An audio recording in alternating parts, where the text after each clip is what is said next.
This is Democracy Now!, democracynow.org, The War and Peace Report. I'm Amy Goodman with Nermeen Sheikh. As we continue with part 2 of our conversation with Jason Stanley, philosophy professor at Yale University, his new book, just out, is titled How Fascism Works, The Politics of Us and Them. His previous book, How Propaganda Works. So, I'm sure you've heard the criticism, Professor Stanley, that it is ridiculous to talk about Nazi Germany, to make comparisons to Trump's America right now, to talk about fascism. Why do you balk when you hear that? Well, my work is about rhetoric and propaganda. And I don't think there is any doubt that we are seeing classic fascist rhetorical tropes and propaganda tropes right now. Now, are we seeing fascist policy implemented? Are we seeing opponents imprisoned? Well, not yet. We're not seeing that, partly because our institutions are holding up, perhaps, partly because there isn't an intention of going that far. We are, however, seeing a one-party state already.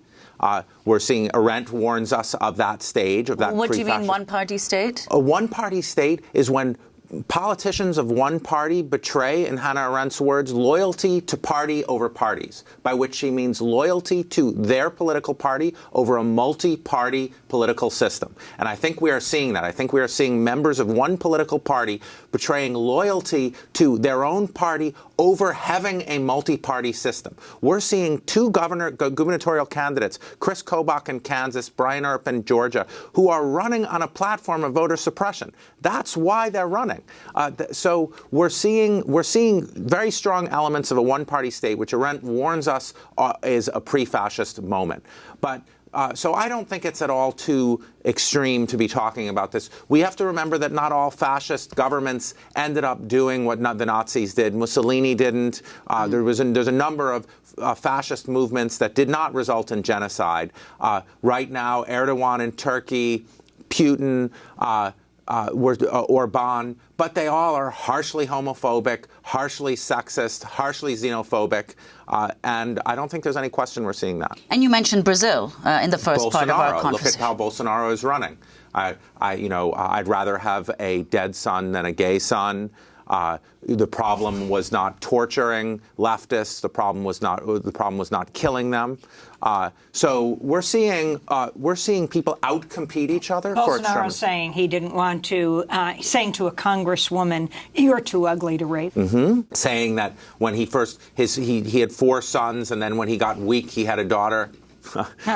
And then you have President Trump's overall love of autocrats, like Duterte of the Philippines. Absolutely, which is enabling those autocrats. This is a mutual movement like the late 20s and early 30s with a universal fascist movement. When Trump says, each of us is about how we're great. Well, that taps in to the ultranationalism of the late 20s and the early 30s, the response to globalization, where it was the same thing, and they feed off each other. How did Hitler rise to power? Hitler rose to power in an election. What? Election. By election. By election, by running, by attacking democracy as corrupt, by presenting himself as anti-corruption, by attacking by very much the politics, by speaking in extreme ways that shocked people and led people to think that he was really authentic, unlike the sort of weak hypocrisy of democracy. I mean, he was mocked. He was a third-party candidate, but you had parties having to form alliances. Yeah, we always see in these moments, just like the Wall Street Journal looks like they just endorsed Bolsonaro, we always see the business elite party with the ultranationalists. We see the oligarchs in Russia going together with Putin because they have the same enemies, labor unions. So they think, we can smash the labor unions. We're seeing the upper Midwest movement, the Devoses, the forces that helped smash behind right-to-work laws, link up with this ultranationalist movement. And this is very typical. We saw this in the 1930s. I speak in my book, in How Fascism Works, I speak about Hitler's speech to the industrialists. He says, look, I'm going to protect you from government regulations. You'll have your domain, I'll have my domain. Well, yeah, you talk about that. Government regulations, Hitler saying that he wants to be protected. He will protect the people from government regulations. But also, as you point out, one of the central pillars of fascism is the prevailing sense of victimhood, with majority populations claiming victimhood. So I want to turn to Trump's comments during the protests around then Supreme Court nominee Brett Kavanaugh's confirmation. After 300 protesters were arrested on Capitol Hill last week, Trump tweeted, quote, "The very rude elevator screamers are paid professionals only looking to make senators look bad. Don't fall for it. Also, look at all of the professionally made identical signs, paid for by Soros and others. These are not signs made in the basement from love. Hashtag troublemakers," he tweeted. Earlier this week, Trump mocked California Democratic Senator Dianne Feinstein, claiming she leaked a letter written by Professor Christine Blasey Ford, alleging Kavanaugh tried to rape her when they were teenagers. Trump then laughed as his supporters chanted, "Lock her up," referring not to Hillary Clinton, but to Senator Feinstein. How about Senator Feinstein? That's another beauty. That's a beauty. Did you leak the documents? What? No, I didn't. Did we leak? Did we leak? No, we didn't. Did you ever see? No. She goes, no. He just said, no, we didn't leak.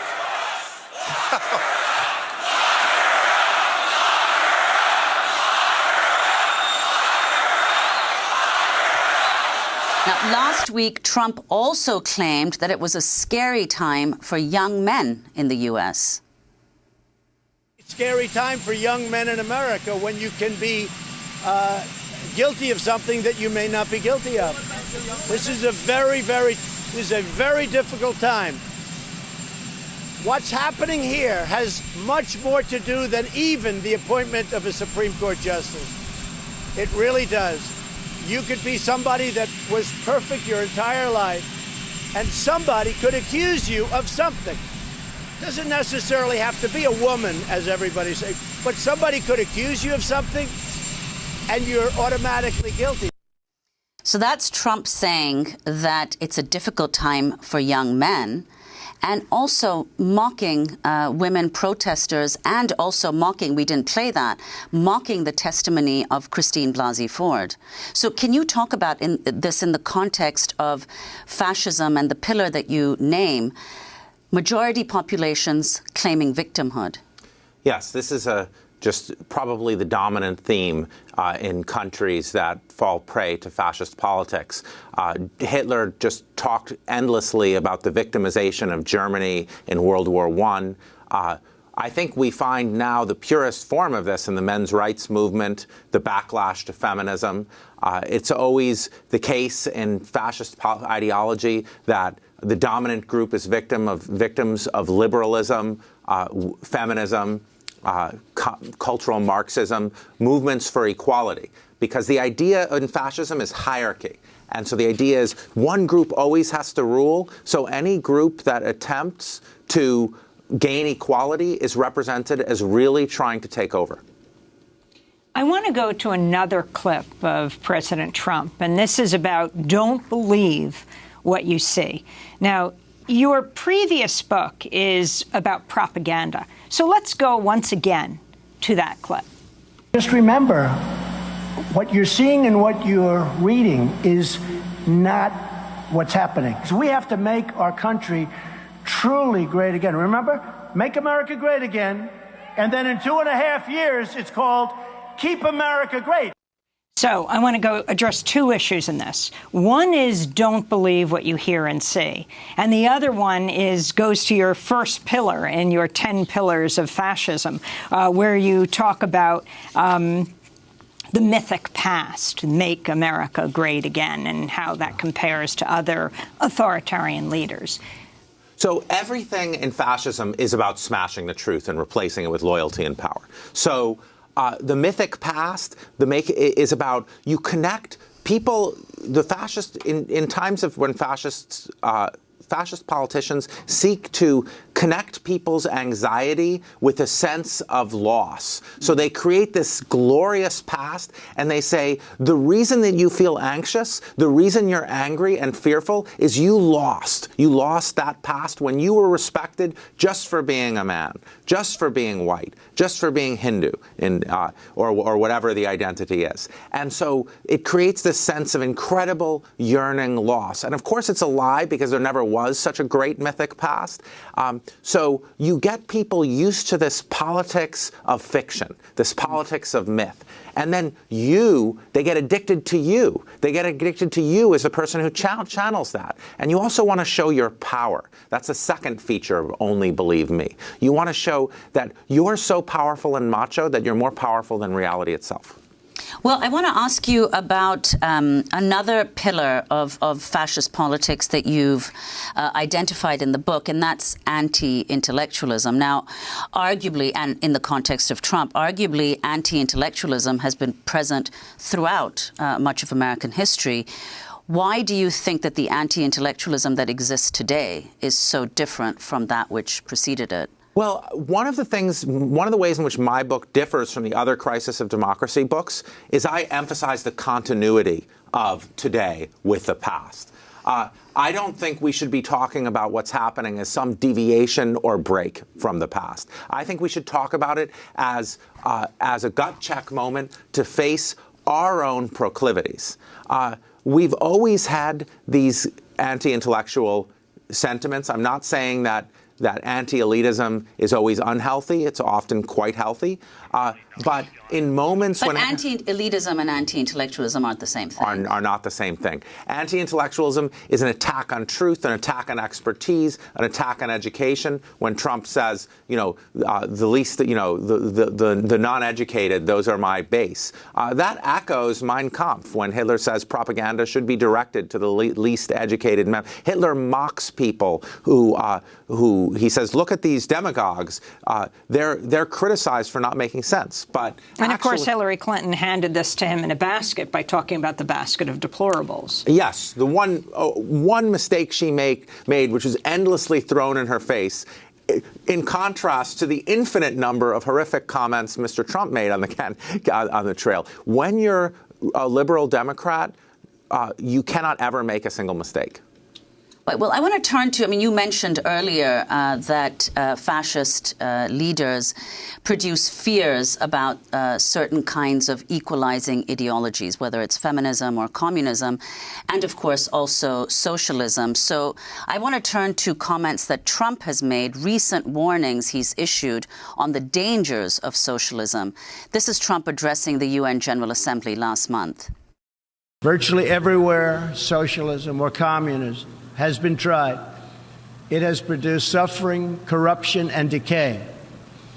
Socialism's thirst for power leads to expansion, incursion, and oppression. All nations of the world should resist socialism and the misery that it brings to everyone. On Wednesday, Trump wrote an op-ed in USA Today asking Americans to vote for Republicans in the midterm elections, writing, quote, "The new Democrats are radical socialists who want to model America's economy after Venezuela. And if Democrats win control of Congress this November, we'll come dangerously closer to socialism in America," Trump wrote. So, Jason, could you talk about that, the specter of socialism? So that's a classic move. By the way, I don't want to say that any one of these moves is sort of familiar from right-wing politics, but when they all come together, that's when you really have to be concerned. This move of painting the center-left as dangerous socialists and communists is extremely familiar. Goebbels himself said, the ordinary burgher, the ordinary citizen will not vote for us unless they're terrified that the communists, that the Bolsheviks are coming for their property. Only if we can terrify them into thinking that the Bolsheviks, that communism is nigh, that it's right around the corner and their property is going to be seized, only then will they run into our arms as their protectors. So that's just this kind of politics. People only will look at what's happening in Brazil, for instance. People will only embrace the far-right extremists if they think they need to be radically protected from left-wing extremists. So that's the goal, to paint the center-left. That's what the Nazis did. They painted the ordinary social democrats as communists. We had Michael Moore in recently talking about Fahrenheit 11/9, his new film, and he does a lot of comparisons between Hitler and Trump. But one of the things he says is he's actually not so interested in Trump. Right. He's interested in the people's response to Trump. Right. He said he's interested in the good Germans. Right. Because Hitler couldn't have risen to power without the good Germans. What does that mean? And, you know, as we talk about all of this, how do you see the interruption taking place in the societies you've studied? How is fascism most successfully challenged? Fascism has to be challenged by bringing back a culture of democracy. Democracy is a culture. It's a set of norms for equal respect, for respect for the truth, and so we have to somehow tamp down fear. Fear and panic, xenophobia, these are things that when people feel threatened and anxious and atomized, they turn to powerful leaders to protect them. We need to look at the targets of fascism. So people forget in Martin Niemöller's poem, one of the lines is, "Then they came for the trade unionists." Labor unions. Why is it that the upper Midwest went red? Well, they eliminated the trade unions. Why? Racism spikes when you eliminate trade unions. Fascist movements always attack trade unions. These are democratic organizations. We need to get people back into democratic participation. Arendt tells us when you atomize people, when you remove them from organizations, they become susceptible to the idea that the only organization they're a member of is a race. Well, you spoke last night at the New School here in New York City in conversation with Yale historian Timothy Snyder and Columbia journalism professor and New Yorker writer Jelani Cobb. Now, Jelani Cobb emphasized that one of the principal reasons for the rise of Trump or fascist politics more generally has to do with, in the U.S. in particular, defunding public education. And he thought one of the ways that one can fight a fascist politics is by reinvesting in education. So could you say what you think the role of education is here, especially public education? Public education does two things. First, does at least two things. First, it gives us history. It gives us accurate history. Fascism thrives off myth, off grand myth. So think of the myth-making we do about our own country that leaves us so vulnerable to this kinds of politics. Look at how President Trump uses the Confederacy and Robert E. Lee and myths about the past to bolster his narrative of a mythic past. So actual true history gives us everyone's perspective, not just the dominant group perspective. So we need that. Secondly, public education brings all of us together into the same community. So it makes young people realize that they are part of the same community as people of a different skin color, as people of different economic backgrounds, and different religions. And so it makes you realize that we are together as a community, and so it's much more difficult to demonize one another. Well, the subtitle of your book, though, is The Politics of Us and Them. So, in fact, it's the opposite it's like what you're saying is we need to be brought together. This is the division. Explain who, in this formulation, the us is. We know them. We know them. Well, in us in the United States, in the case of the United States, because in each country it's going to differ. In the case of the United States, it's white Christian men. And of course, many white Christian women are going to buy into that because patriarchy works like that. And in fact, you make the case that patriarchy is essential to the rise of fascist leaders. Fascism is unthinkable without patriarchy. Explain. Well, as I say to my 3-year-old when I'm explaining political philosophy to him, in fascism, there's one big daddy. In fascism, the patriarchal father in patriarchy leads by strength. He protects his women and children. So what you do in fascism is you make people think the patriarchal family is under threat, So these values of the strong man protecting their women and children are under threat. And of course, that's anti-freedom, because anti-freedom and anti-equality, because women should have the freedom to protect themselves and to have friendships with anyone of any background. So what you do is you create this fear of threat to the patriarchal family, to patriarchal values, and then the leader stands to the nation like the patriarchal father stands to his family.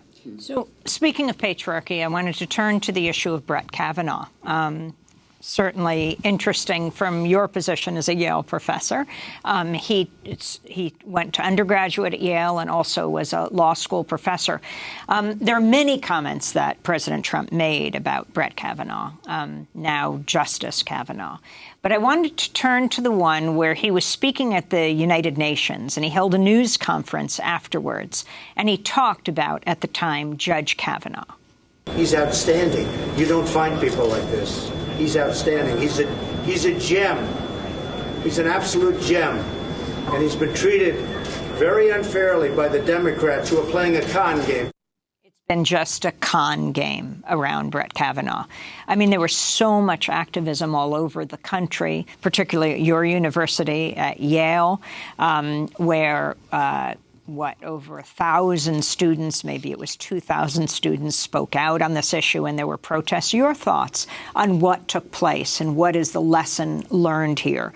For many, they believe that after Christine Blasey Ford testified that Kavanaugh didn't have a chance, but Trump and Kavanaugh pulled it out.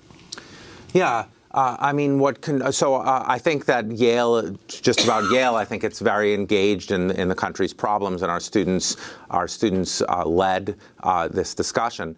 But at Yale, but about Justice Kavanaugh, one of the things that concerned me very deeply was during his confirmation hearing, the way he countered it was by targeting leftists, by saying it was a conspiracy. He essentially said it's a conspiracy of leftists. We haven't heard that kind of talk, that kind of explicit targeting of leftists as leftists from a justice of the Supreme Court. That's kind of extreme partisanship. That caused John Paul Stevens, I mean, this hasn't happened before either, former Supreme Court justice to say, I supported Kavanaugh at the beginning, even if I disagreed with him, but now I cannot countenance the idea that he will be on the Supreme Court. Feminists, leftists, the opponents, racial minorities, sexual minorities, the trade unionists, these are the enemies of fascist politics.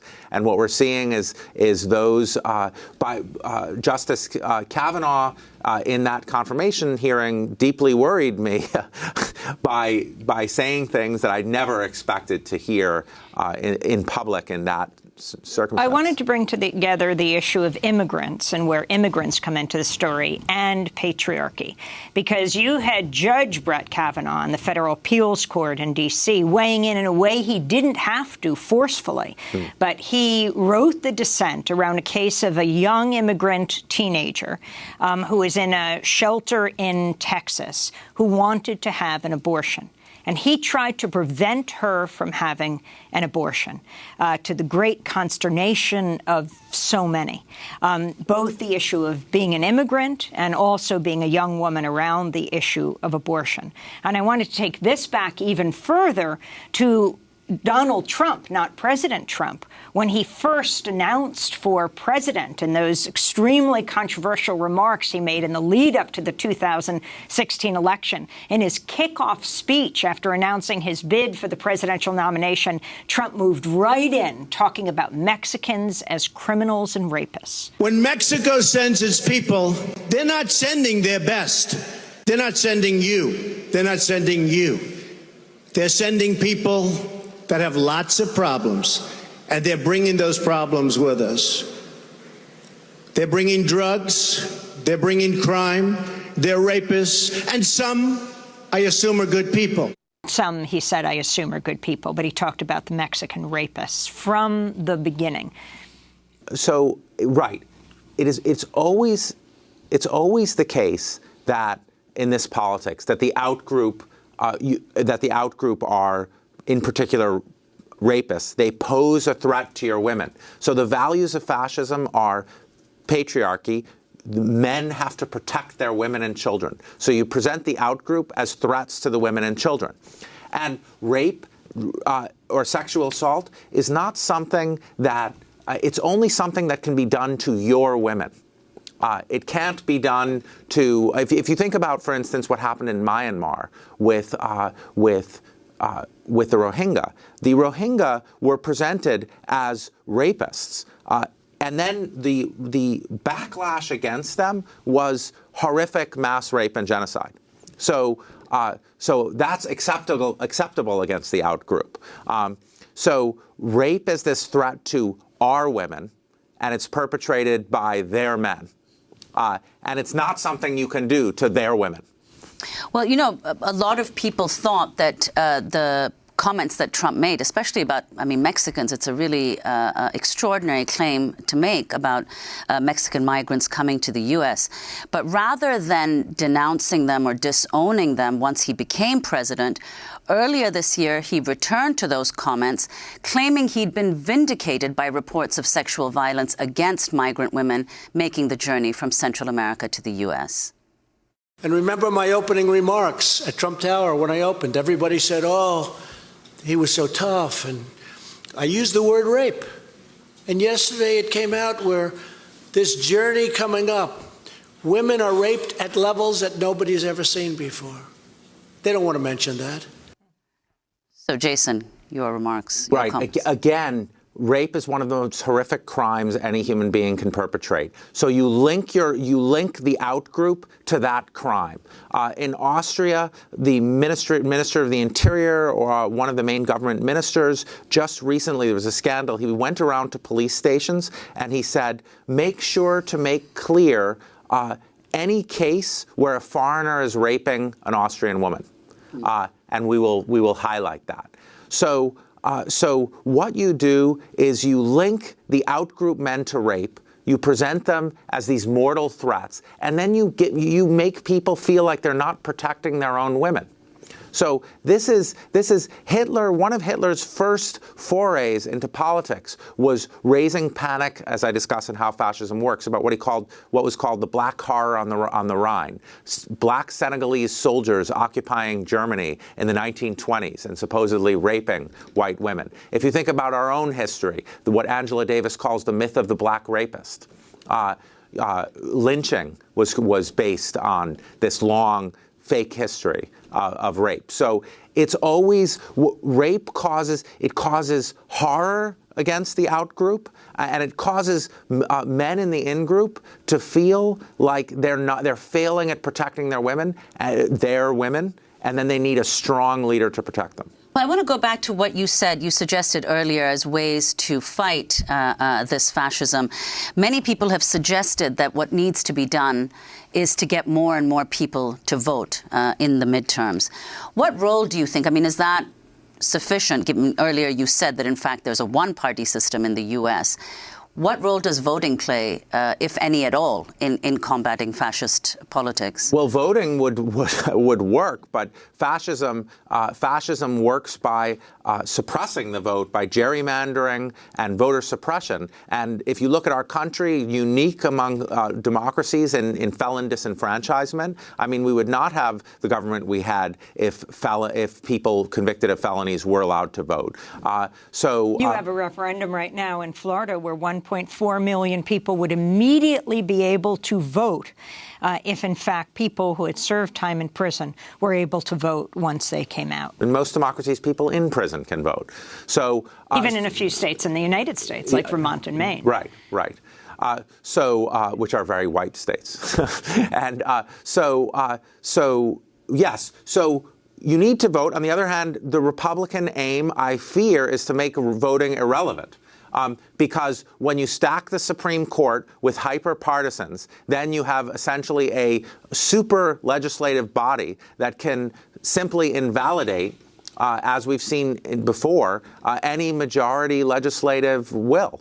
And so by making that the case, by suppressing votes, by stacking the courts, you are making voting less and less relevant as we go further towards an electorate that is inevitably going to tend more progressive. Professor Stanley, what most surprised you in your research? What most surprised me in my research was the universality of the themes that we regularly see.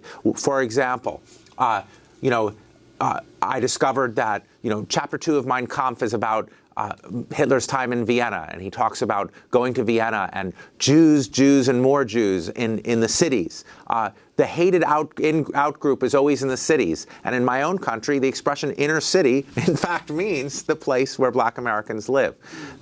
How the out group is always lazy. Jews were supposed to be lazy, and criminals. It's always the same tropes again and again and again.